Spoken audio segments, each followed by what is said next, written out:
Mga kaibigan, isang magandang araw sa ating lahat. Ang tatalakayan natin at ipapakita natin sa inyo, it's all about bonsai na naman mga kaibigan. You know, bonsai is the most very important in my life also. It is my hobby, it is my most expensive hobby.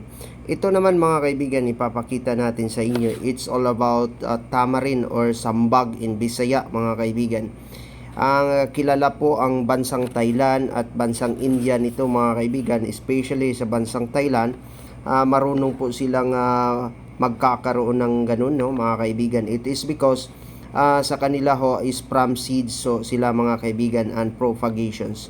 Katulad po sa akin, mahilig po ako na mag-aalaga po ng iba't ibang puno ng kahoy, fruits, tree, and many others mga kaibigan. Ito namang ipapakita natin sa inyo, it's all about the beautifications or the beauty of the nature or the direct affections to the nature in our life mga kaibigan is considered as bonsai.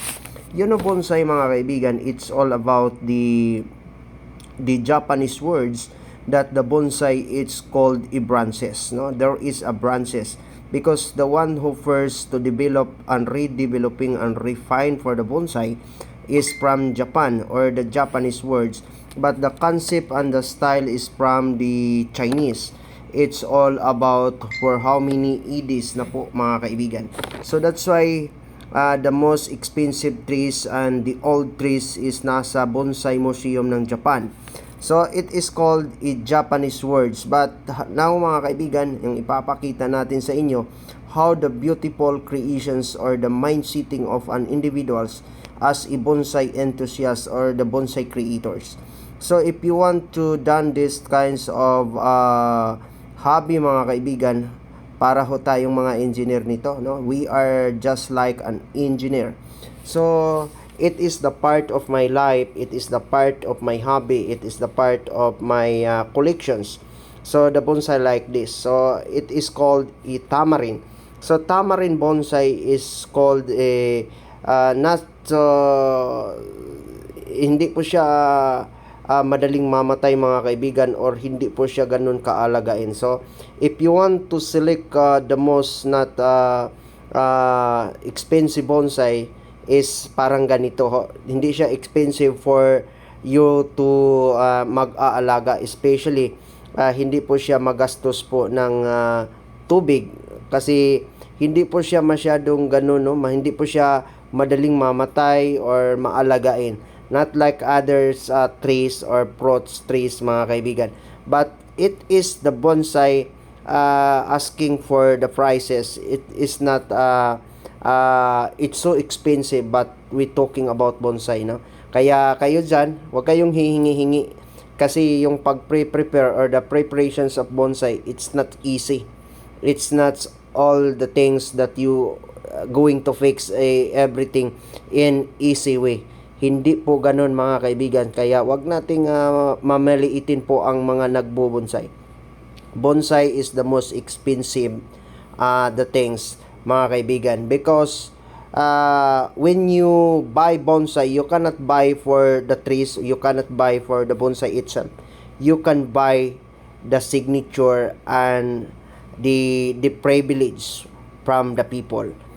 So that's why yung pagbibili po ng bonsai, yung pagbibinta ho ay hindi po binibinta ho namin yung bonsai itself. It's all about the life and the passion of that person mga kaibigan na bibili ho ng bonsai.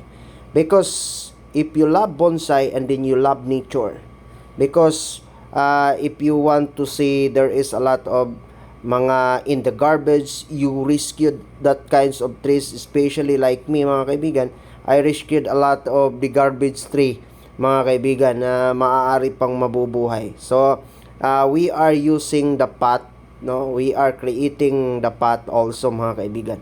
But in another countries mga kaibigan, the pot is the most expensive. There is a pot all about 500,000, yung mga pot nila mga kaibigan 200,000.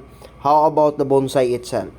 So, kilala ho ang bansang Thailand. Mayroon silang tinatawag, especially, mahilig ho sila sa tamarin.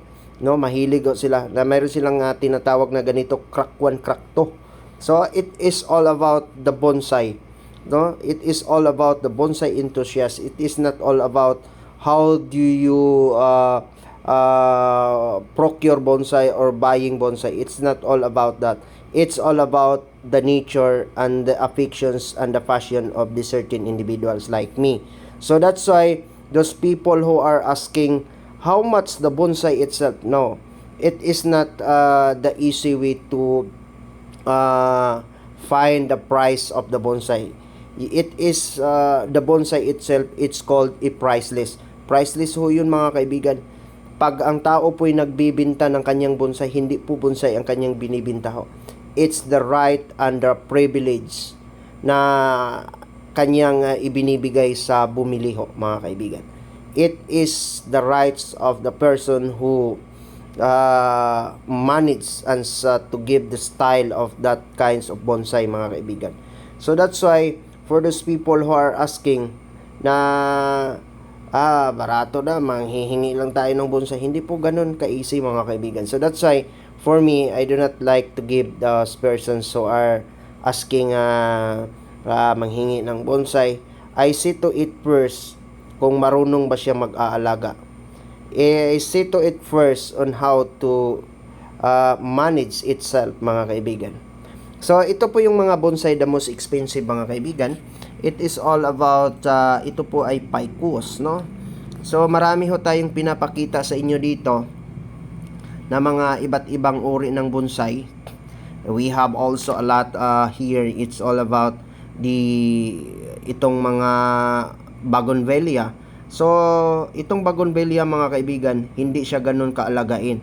Katulad rin ng tamarin, argaw, at saka yung many others dyan, yung hindi maalagain itong mga baliti ho natin mga kaibigan.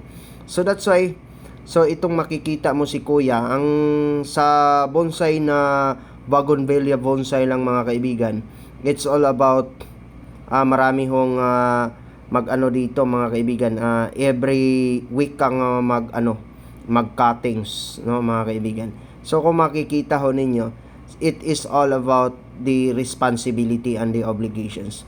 If you know, if you are working within the life of bonsai enthusiast, you know how to work within the nature, and you know how to deal with the people, and you know how to deal the characteristic of the tree mga kaibigan. Because when we see bonsai, it's all about the characteristic of the tree. It's all about the characteristic of the certain trees that you manage to eat in order to grow in the pot mga kaibigan. But kung makikita ho natin na bakit lumalaki, yan po ay nakadirekta first sa lupa, or they are directing to the soil first. And then if you grow like this, nung malalaki na ho mga kaibigan, and then yan pa iaangat natin, puputulin yung mga ugat-ugat dyan, and then dipot into the pot sometimes mga kaibigan. So ganun na ho ang resulta. So we need to guide some of those mga kaibigan through the wire or bonsai wire mga kaibigan. Ito naman po ay yung mga tinatawag nating mga mabulaklak po, no, mga expensive na mga bonsai kalachuchi. Ang kalachuchi also mga kaibigan, hindi po yon maalagain. So tingin-tingin na lang ho kayo dito, marami ho kayong matutunan if you grow it into bonsai. Nakatulad ho sa akin ay natutunan ko na lang po through the seminar and sa mga videos. Ito yung sa akin, it is argaw, the most very expensive in my life mga kaibigan. So hindi po yun mabibili kung hindi ko gusto. Yon mga kaibigan, ipagmamayabang ko yan.